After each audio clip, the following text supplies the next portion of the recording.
This guy, Flash Thompson, he probably deserved what happened. But just because you can beat him up doesn't give you the right to. Remember, with great power comes great responsibility. Welcome back to Thinking Critical. This is Wes. It's time to talk a little bit of comic books with a good friend of the channel, Jesse Blaze Snyder. You probably know him from, he's got some shows. You're a host. You're a comic writer. You're a voice actor. You are a man of many talents, Jesse. Thank you, sir. I really appreciate it. I try to do my best. But you are grounded in superheroes, sir. You've been reading them since you were a kid. We've got a very interesting conversation coming up tomorrow, but you wanted to talk a little bit about is it the evolution of superheroes? Like, when you're reading Batman, it's not just Bob Kane or Bill Finger's Batman. You were reading really an amalgamation or collection of everyone's Batman at this point. Yeah, I like to call it the revisionist history. You know, the one person comes in and establishes something, and then another person comes in and they pick up where that guy left off. And, sometimes it can be radically different. And then other times, the best of the people, they kind of collect the things that they like the best and then try to add to and build on those things. I think Batman's the one that everybody kind of talks about the most, where you got in the beginning, you got Bob Kane, but of course, Bill Finger is responsible for most of the ideas, that are most interesting, from like, I think the Joker he's credited with, and the Batmobile, and lots of interesting like little doohickeys and stuff. That is, the dressing. Essentially Batman. Yeah, what is essentially Batman? Came from this other guy, and then as Denny O'Neil and Neil Adams and eventually Frank Miller and all these other people come in. Like, I haven't even read a lot of their runs of the character, but I know from, being somebody who loves comics and researching and reading about things over time, that those ideas were things that Frank Miller pulled from, his favorite parts of their runs. And, when you get to something like Grant Morrison's run on Batman, where he's pulling from eras of the comics that I couldn't stand, you would never catch me reading the Dayglow Batman from the 60s and the 70s. I used to, walk around my school, sort of threatening to beat up anybody who mentioned, the bang, pow, zoom Batman. I hated that Batman. Because you don't like the campy Batman that has a gadget in every pocket? I was trying to get people into comics, and that really defined comic books as a certain thing that was really lame. Silly. And it was really silly. Yeah. And I was reading comics in the 90s and the 2000s, seeing how cool and mature they had become, and and they always were to some degree. And when people would mention that, I would just be like, no, shut up. No, shut up about the stupid bang pow zoom. I can't get people to read comics if they think it's that. But little did I know that 10 years later, Grant Morrison would do a run that was literally pulling from some of the more outlandish ideas from there and pulling the kernels of the good parts of those ideas and then reinterpreting them and delivering them in ways that I actually really loved. And, that was like a favorite Batman run of Grant Morrison playing with the pieces of the Batman mythology that I couldn't stand and would constantly be trying to shut up, don't say anything about that, don't tell them about that, we don't need to know. But it's really interesting. And the X-Men's another great example. We get these kids in these costumes that are just middling. Jack Kirby and Stan Lee, the basic concept of the X-Men was cool enough, but I mean, really, that concept was neither here nor there in what made the X-Men great, which was, Joe Cockrum and John Byrne with Chris Claremont doing giant-sized X-Men and X-Men later. And it's really funny to me because Cyclops, he had the shittiest costume for the longest time because he's coming out of the, the yellow, rain boots and the blue things with his visor. His only cool element was that he had the visor. And then they had the yellow and blue costume that he had that was not much better. That was like the 80s version of Cyclops. And then eventually you get that cool, the first good one, which is that, well, actually the X Factor one that was white and blue was kind of cool. I really like the X Factor designs. That's some of my favorite designs in the comics, and when they were using the X motif. But that's a really cool one. And then from there you get Jim Lee's Cyclops, which is way cooler. And then a ton of really cool versions of Cyclops' costume moving forward beyond that, like the one when he became the extremist and it was black and red, which is really dope looking. And since then Cyclops is like a character that looks pretty cool. And I mean, somebody like Beast, again, like all the X-Men, their costumes sucked, so they had to be revamped as time went on. Angel's initial costume when he was in the Champions was like, all right, it's got the white stripe and the red and the white and the blue, but eventually when you get that amazing, and I don't know who's responsible actually for the Archangel design, that Archangel costume design. What a design! When Archangel would have been Wheezy, and would that have been Walt? It might be Simonson. Simonson might be the one who designed it. But I mean, during the Apocalypse storyline, when he comes in with the pink and the blue, I mean, those are my favorite colors: baby blue and pink together, like that combination. And the silver wings, so damn cool. And Beast, first somebody had to come up with turning him into a beast, which I think maybe was Jerry Conway, if I'm remembering correctly. But then turning him into the blue Beast, which the gray Beast isn't so great. There's a gray Beast action figure that we have at my store right now, and I'm like, I haven't bought it. But the blue Beast was when you were like, oh, fun, woohoo, I love it.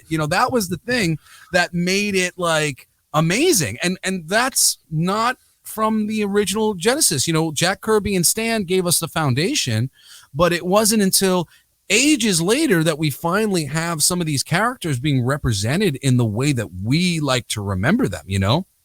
Yeah, you look at Superman, you think the very first superhero. And if you go back and you read Action Comics #1, there are certainly elements of Superman that are still here today that have survived the test of time. He could not fly. He certainly didn't stand for true justice in the American way. That didn't even come in from comic books. That came in from radio. Like when he had like radio shows of Superman, that's when we got a lot of the mythology even, or the lore of Superman was developed there, and ends up coming part of the social conscious of what Superman represents and who he's been all along. But if you go back, he's a much different character when Schuster and Siegel sell the character off, obviously initially to DC Comics. Yeah, Superman's an interesting one too. I mean, because he is the original, and I'll kind of say more about that in a second. But things like Kryptonite, and then the different colors of Kryptonite, and the Fortress of Solitude, and some of his supporting characters. I mean, there's really some great stuff. I mean, something like even Steel, which I think is a really great part of that revisionist history. When they killed off Superman, and they bring back all these different Superman types. Steel was such a great one for me, because Steel's origin, and I mean, this is half the reason why I think the character resonated with people, but in the comics, but the movie didn't really resonate with people because it was missing the fundamental aspect of Steel. Steel's life was saved by Superman, and he turns to Superman and he's like, what do I do to repay you for this? And Superman's like, make it worth it, make your life worth it that I saved you, so I forget exactly what he said, but he was inspired by Superman saved his life. I would not be here. He had a Wookiee style life debt. He did, and I think that was so cool to me. And again, that is revisionist history, because now he's a guy who's a play on Superman, and he's in the metal costume, and and granted he has his own little thing, and that he's John Henry, and he has the play on John Henry Irons. He's got the hammer, and he becomes sort of like an Iron Man Superman, but again, like, you don't have that. There is no Steel without Superman. And, similarly, when it comes to Superman, before I wanted to be a writer, I was an artist. And in school for a long time, I was trying to be a comic book artist. And I'm a little bit too much of a perfectionist for my own good. And now I know that I had some shoulder problems and some back problems, and I used to not be able to keep the pencil as steady as I would like to, and I was always really unhappy with how my work would come out. So eventually I switched to writing because I found that more satisfying, and I was able to kind of like exactly get what I wanted. But during the time when I was an artist and I was trying to design my own characters, it was this constant thing of like, well, how do I make something new? Like we've already had the figure 8 mask. We've already had the Batman. Batman's got it like that. Daredevil's got it like that. To a certain degree, when people say, it's two Batman looking at each other that makes Wolverine. I don't think that's a fucking coincidence. You know, like two Batman looking at each other, and now we've got Wolverine's head. Well, Wolverine's head is just a play on that thing, which again was Wolverine initially having smaller ones, and then they reimagined it bigger.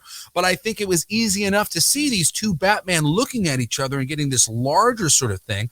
I remember I did something where I took Wolverine's like big pointy head and I turned them upside down so that like the guy had like a fin on his head and then the things went out that way. So it was like sort of like, and because it was a different shape. I'd never seen a shape like that. And, you know, Superman, what is he? He's a guy in underwear and a cape. And he's got like a triangle on his chest. You know, it's this shield. And over time, you know, that shield has, you know, become more of a shield and less of like a triangle. But just going, oh, well, my guy's going to have a circle on his chest. My guy's going to have a square on his chest. My guy's going to have a star on his chest and stripes like the flag. Yeah, exactly. What's the symbol? And then the symbols being sort of like, well, my guy's going to have a circle with a ring around it like Jupiter. And the subtle, like, because that's one of my favorite things in comics, the silhouettes, comic book silhouettes. When you know you've created something really cool that when you put it into a certain silhouette, all of a sudden you recognize it, you know, and Moon Knight becomes Moon Knight when he doesn't have the point on his head. He's just got this hood and then you can see the moon versus the bat and you got the points on the head, you know, versus the, you know, the gloves and the claws coming out of Wolverine's head and, you know, in the shape of his head. Each one of those things has its own bit. And Superman's the original, you know, just the real powerful, imposing guy with a cape blowing in the wind. And, you know, and he's just, you know, your standard atypical, you know, ideal of a man. You know, here's big the man. Chin, he's Superman. got the big chest, you know, he's got a big head on him. Yep. Look like he take a punch. Yeah, no, but it was so funny. And now, like in modern comics, they seem to, all you got to do is add some extra detail now. Like, okay, well, it's Superman still got his shirt, but there's all these extra details in his shirt, you know, or we're just going to add some pouches. There's a bunch of pouches there. Like extraneous detail seems to be the thing, because to a certain degree, all those main little bits have been used. I was watching something on Jerk Comics page the other day, and he was talking about some of the influences from Watchmen, and that it wasn't all the Charleston characters. And there was a ton of these interesting, you know, little side characters that were characters I'd never heard of, but they were being published by, you know, indie presses, and they were things that an English comic book guy might have run into over in, you know, Britain, looking for comic books that he might like back in the day. And they all had these little subtle bits to their design that when you saw them, you were like, oh wow, that is similar to Night Owl. That is kind of similar to, you know, the Phantom Lady, and the, you know, and some of these characters that were the basis for these characters. So there's a genesis, not even like within, you know, Batman and all the people who work on Batman, but there's a genesis to the entire industry. Well, here's Solar, Man of the Atom, and what a cool little thing that he's got going on. Let's do something similar to that. And then all of a sudden you see it popping up in other places. Yeah, you think like right now, we've got Gotham has been taken over by this Mayor Nakano and the Magistrate, and Batman's trying to have to save his city. Well, you go over to Marvel Comics, you have a similar character, Daredevil. You know, the street level character wants to save his neighborhood. And guess what? New York's going to be taken over by Wilson Fisk. And he's going to have to mount the offense to save the entire city. It's like, you can see where the influence is coming from, because I'm reading a very similar story, and we've read it a couple times the last few years, happening over DC Comics, and you can see they're taking the idea, changing it on its head, moving it over to New York, and seeing how Marvel can execute it. Well, yeah, I mean, there's something, and I get the background on this wrong, but in sort of creating original stories is essentially taking the story that you've seen, and then when you get to the moment where they go right, you go left. And that's happening all the time of like, okay, well, Superman's got, you know, he's got no mask. Well, Batman, he's got a mask. You know, all these other characters are showing their face. Spider-Man's not going to show his face. You know, this guy is this kind of animal. What other kind of animals could we make, you know, thing? Well, he's a spider. Okay. Well, he's an elephant man. All right. Well, he's the kangaroo. All right. Well, he's the walrus. Well, he's the killer whale orca. We'll name them, you know, like, and that really is sort of the genesis of the thing. You know, Man Bat and the Lizard are very similar characters. You know, there's apples and oranges here. You know, here's a scientist and he's working on a thing and he becomes a lizard. There's a scientist and he's working on a thing and he becomes a giant bat. It's all just plays on the same, you know, concept. And I mean, you know, you go down the rabbit hole of Swamp Thing and Man Thing, which, I mean, those characters were really created very closely together from one another, and everybody's always surprised to find out that the Man Thing came first before Swamp Thing. We've also got Sludge from Malibu, who's totally a play on that trope. Yes. And you get Green Arrow, and then later you got Hawkeye, and you've got the Flash, and now we've got Quicksilver, and even within the Flash and DC, there's Johnny Quick, and there's all these characters who are similar, Max Mercury, and people who are plays on the same idea. Just, well, what if he was old? Well, that's Max Mercury. What if he was an Alan and a West? Well, he's Godspeed. Exactly. He's or what if he was evil? What if he was evil? And that's, I say it's a really cool thing. Like the easiest way to create characters is kind of to create a wheel and to put whatever your main archetype, whoever your hero is, right at the top of the wheel, and then go, well, what would be the opposite of that? And you can do that for good guys, for bad guys. Like, if you go, what's the antithesis? Well, we'll go, here's Batman, and he's like really reasoned, and he's the height of what a human being can be when he tries to do good. All right, here's the Joker, and he's really unreasoned, and he's the height of what you can be when you don't give a shit about anything.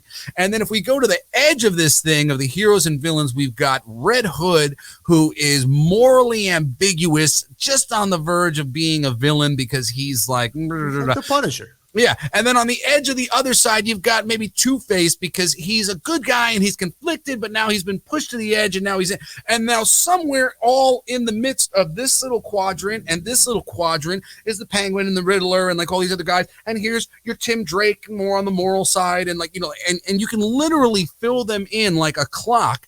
And if they can't go there, if they literally will line up exactly with the hero that you have, people won't like them.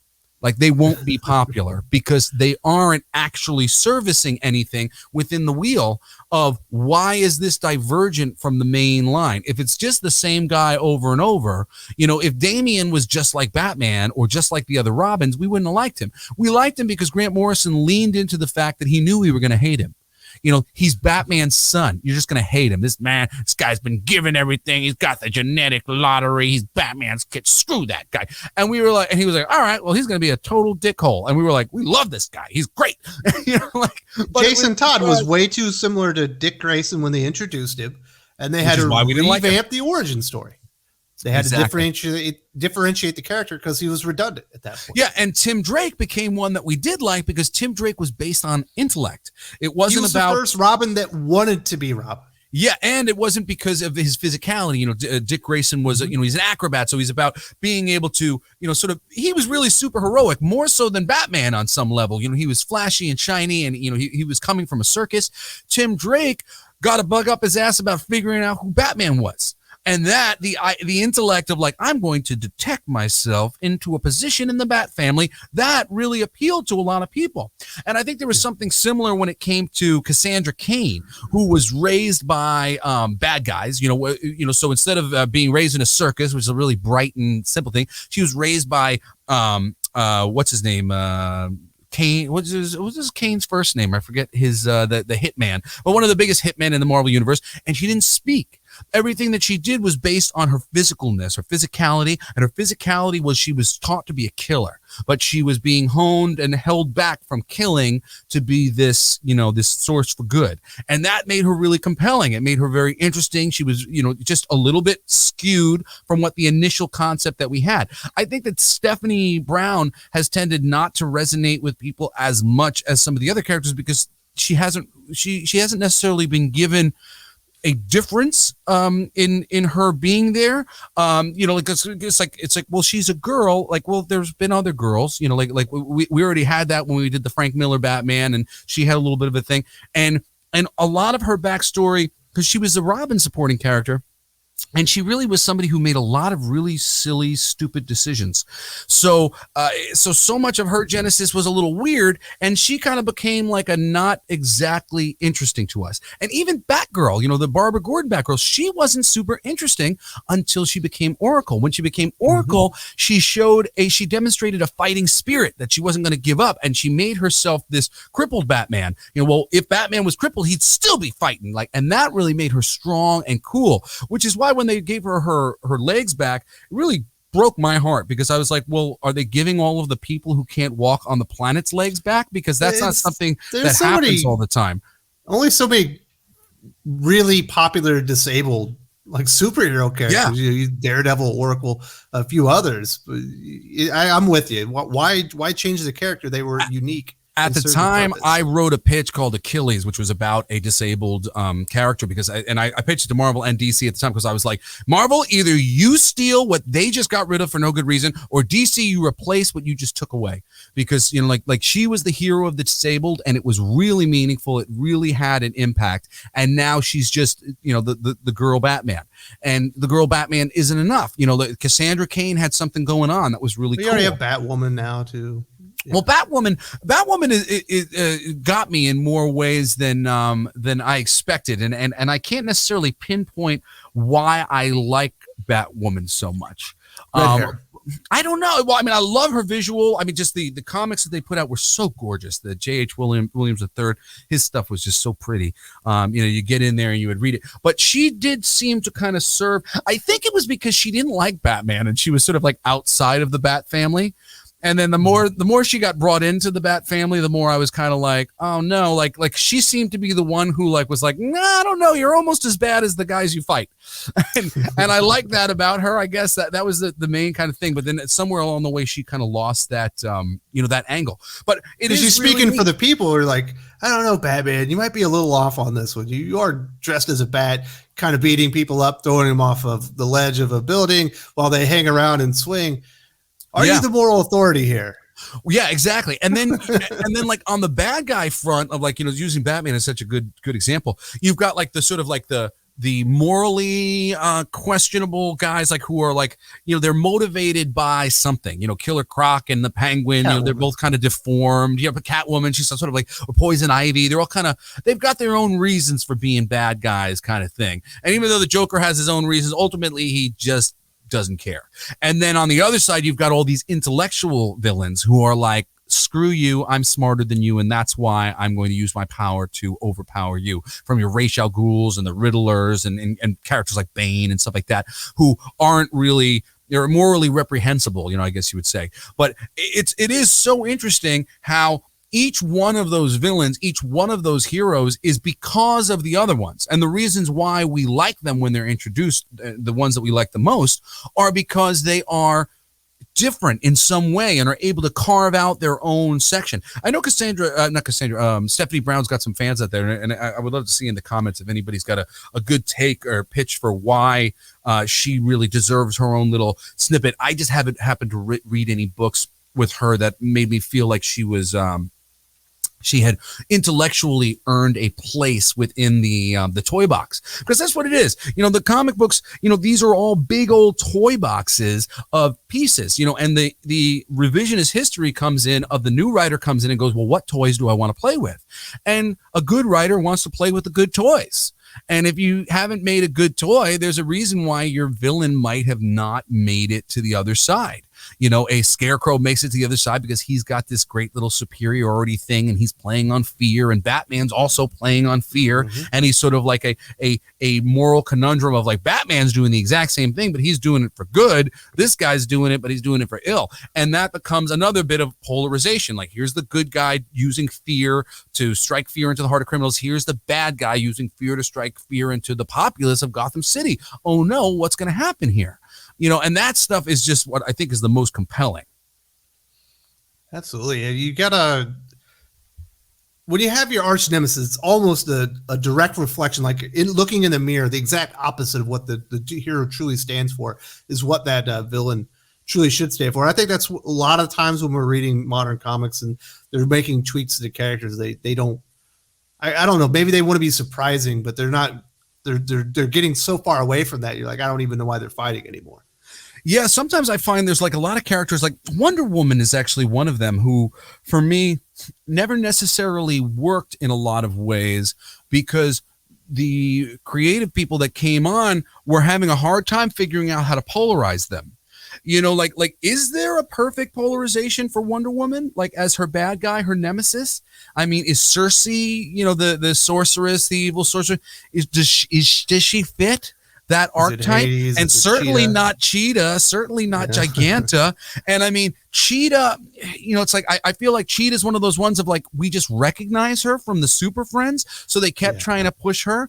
And Giganta, like her origins are really middling and sort of strange, and they don't necessarily exactly play to what we're meant to do. Dr. Psycho is maybe like one of the best Wonder Woman characters because he's like sort of subverting free will, and she is free will and fight to make the world better, and a lot of her ideology is very philosophical on some level, and maybe that's like part of the thing of like there's not enough like really good representatives of like almost like a fascist philosophies for her to be fighting. Like she should really be fighting some Nazis, or something like that. So there's some super Nazi, it's probably a Red Skull is like a really good antithesis for her. And she's never been given somebody like that.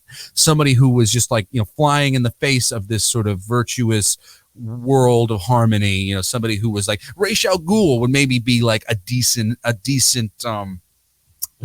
polarity to Wonder Woman, but she needs to be given some more. And there's a lot of characters like that who could really use somebody taking a wheel and going, well, what is this person essentially, and what can they be turned into? And when you can't define the character like that intellectually, it becomes harder to create supporting characters and characters around them. Like it's interesting, the Avengers, they become their own wheel. Like Iron Man doesn't have a huge supporting cast like Batman does. But when you get into the Avengers and you got Captain America as your linchpin, and then you've got Iron Man a little to the right of him, and Tony Stark, and Thor a little bit to the right of them, like that starts to help you find your way around a wheel and to get some characters that are essentially flying in the face of the ones that you love and you're playing with. But it takes that team, which is why I think the Avengers are actually as effective as they are, because a lot of these characters by themselves are not as well defined as Batman, who has been able to have this full wheel that really is like, it's so in depth. But again, it's all same thing with Spider-Man. If you look at his rogues gallery, it's like, it's not quite Batman, but it's pretty fleshed out. No, absolutely. And finding those, those sort of mental, those mental places to polarize and go, okay, and this person works. But again, though, a lot of his supporting characters come from like the deeper Marvel universe, as you see somebody like Johnny Storm, who plays really well within that universe, or some of the X-Men characters and things like in Brian Bendis's run, he had some great characters that would show up. Like Kitty Pryde was really good in some of these things. She was like a little bit more grounded in some of her thinking, and also a little emotional than he was as a scientist. And so just like you turn the knob and you're like, oh, cool. I appreciate this character because the way they play against this character who we really like and we know.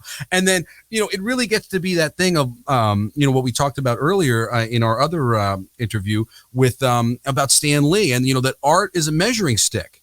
And the more true we get to that measuring stick of this is good and this is evil, the more we can to define the degrees of the good and define the degrees of the evil. But you can't do that until you have the definition of what is the good and the definition of what is the evil. And that's like really the best when you're reading comic books and you see a fully fleshed out universe that represents good, evil, and then lots of shades of gray going into that other side, lots of shades of gray going into the other side, from every angle. And you can just keep adding to that too, if you keep doing it right and doing it definitively.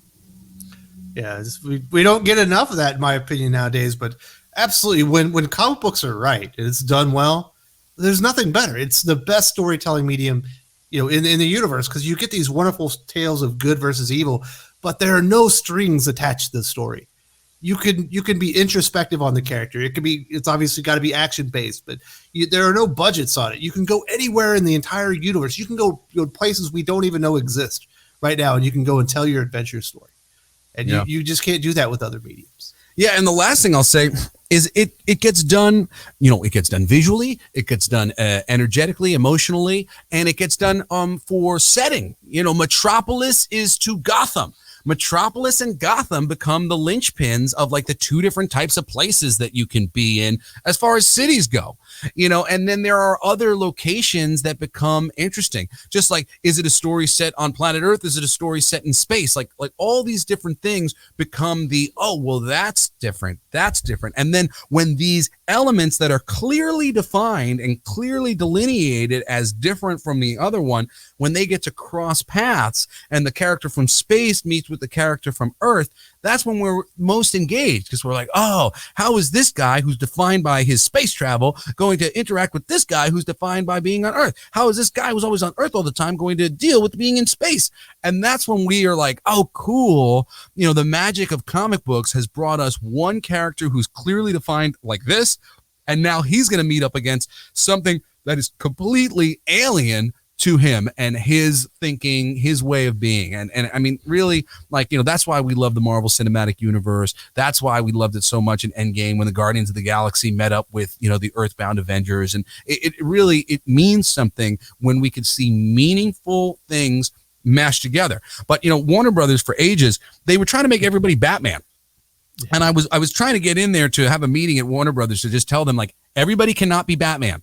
Literally, the only reason why there are multiple comic books on the shelf is because you can only sell so many Batman comics. And then it's reliant on you to define a character in a way that makes them different than Batman for you to sell that comic to the other people who are like, well, maybe not Batman, maybe something besides Batman. If they're all Batman, then that's it. Well, we're done. We can't sell any more comics, but we can sell a Green Arrow book when Green Arrow is like a little bit of a liberal leaning, sort of a philanthropist. We can sell, a Flash comic book when he's a little bit more of a happy-go-lucky speedster guy like Wally West. We can sell the things when they are different, and their differences define them, and they make it matter when the Justice League comes together. When everybody on the Justice League is Batman, who gives a shit? No, you're basically just nobody wants to see 8 Batman together. We've seen Scott Snyder do that. Yeah. I do want to say thank you very much to Desi Blade Snyder for joining me today. Obviously, tomorrow we will have that interview we mentioned earlier in full on the channel, just kind of talking about the way these characters evolved and how they're kind of all interrelated, and that's why comic books are really amazing. Thanks for having me.